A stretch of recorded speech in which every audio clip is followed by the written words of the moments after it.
Kembali tim Cimat punya cerita dengan judul Ketika Jin Penunggu Pohon Terusik.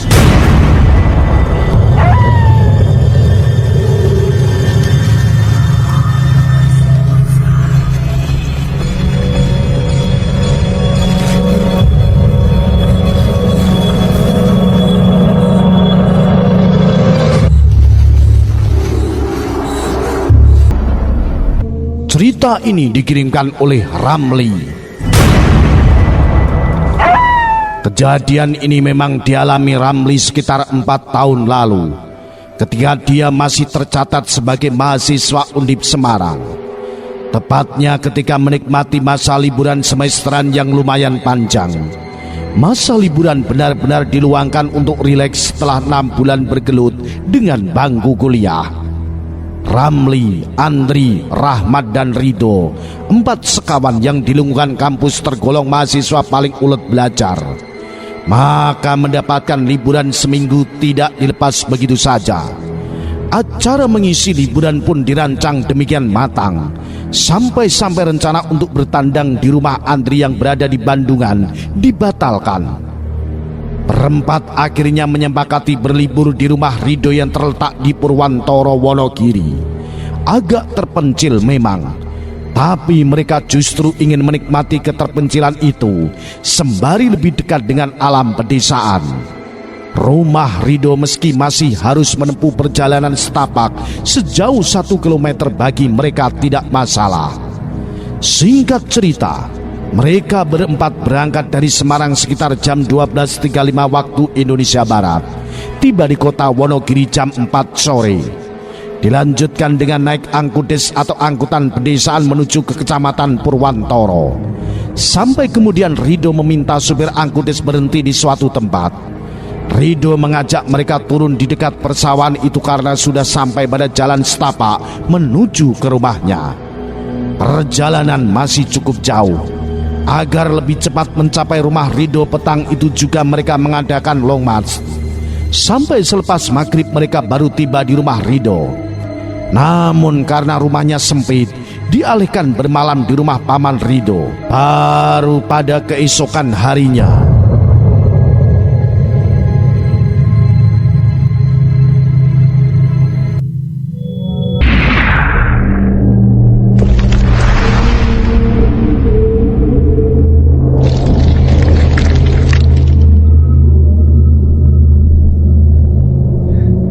setelah bangun pagi, Ramli pandangan terpaku pada sebuah pondok kosong yang dinding-dindingnya terbuat dari kayu.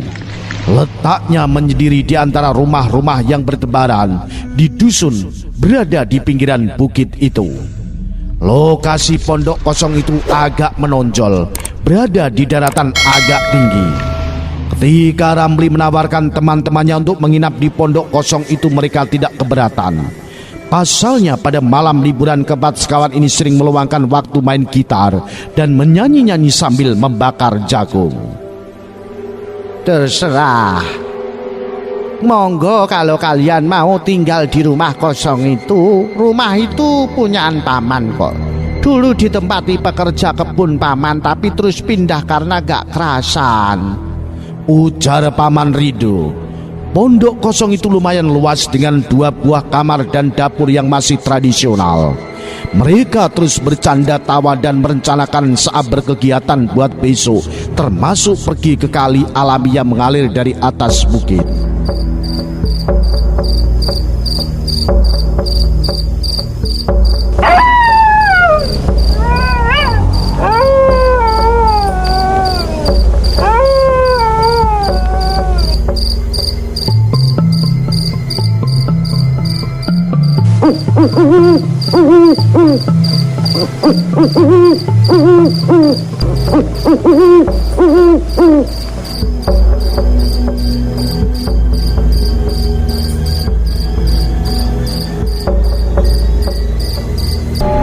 Sampai malam tiba. Setelah selesai menghabiskan makan malam jagung bakar, mereka berkumpul di ruang tengah dan santai-santai sambil bermain gitar.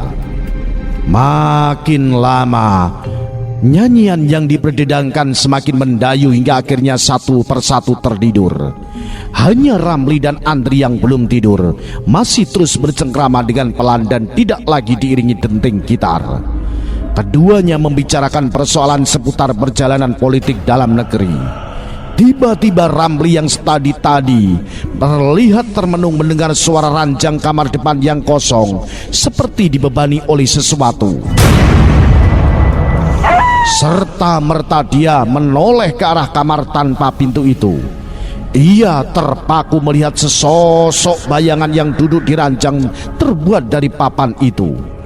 Bayangan tembus pandang yang menyerupai sosok manusia duduk seorang diri.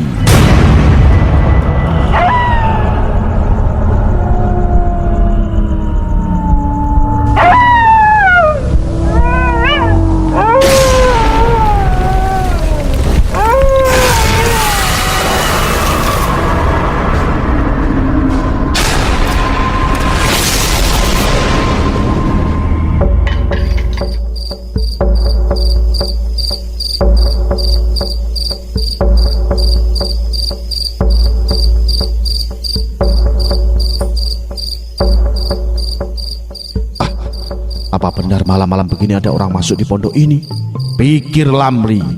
Nafas yang dihembusnya tiba-tiba seperti tercekik, mendapati sesosok itu melihat ke arahnya. Bayangan itu lalu bergerak turun disertai dengan suara pijakan, seperti benda berat pada lantai yang terbuat dari papan.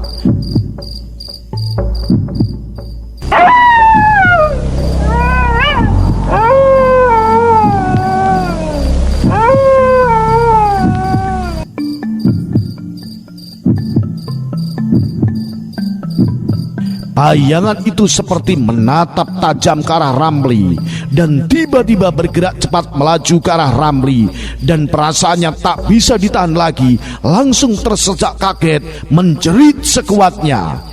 Jeritan Ramli membangunkan seluruh isi rumah itu. Namun hanya terbangun sekejap, mengira jeritan Ramli hanya main-main. Dalam waktu tidak lama tiba-tiba dari arah atap rumah terdengar bunyi yang sangat keras, seperti suara benda menabrak atap rumah itu. Rasa ketakutan Ramli semakin menjadi-jadi. Dia lantas menggoyang-goyangkan tubuh teman-temannya. Andri yang semula bercengkrama dengan Ramli langsung berimbit ke arah Ramli. Iya Ram, suara apa ya tadi? Tanya Andri yang ternyata juga ketakutan. Apa yang dia dengar tidak berhenti sampai di situ. Tiba-tiba dari arah pintu depan terdengar seseorang yang mengetuk-ketuk pintu dan kaca jendela.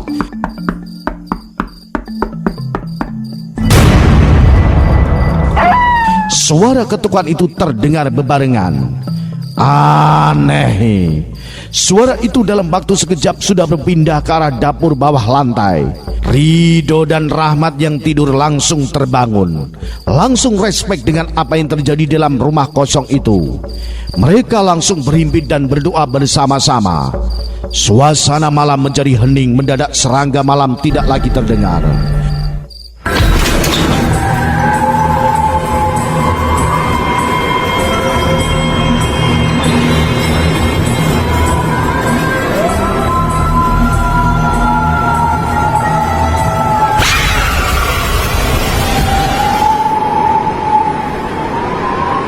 Baru kemudian mereka bisa melanjutkan tidur dengan tenang. Keesokan harinya Paman Ridho ketika mendengar cerita keberadaan sosok dan suara misterius dalam pondok kosong tersebut tercenung. Itu toh yang menyebabkan pekerja kebun Paman gak kerasan. Kalau begitu nanti malam kalian pindah ke rumah Paman saja. Suara-suara itu setahu Paman bukan setan, mungkin jin penunggu pohon besar yang berada di dataran atasnya pondok kosong itu. Tutur Paman Ridho langsung pamit pergi, tidak melanjutkan ceritanya. Ridho tahu tentang keganjilan itu. Siang itu juga mengajak teman-temannya pindah ke rumah pamannya. Ridho ketika itu hanya berpikir jika jin penunggu pohon besar mungkin terusik oleh kehadiran mereka. Inilah cerita Jimat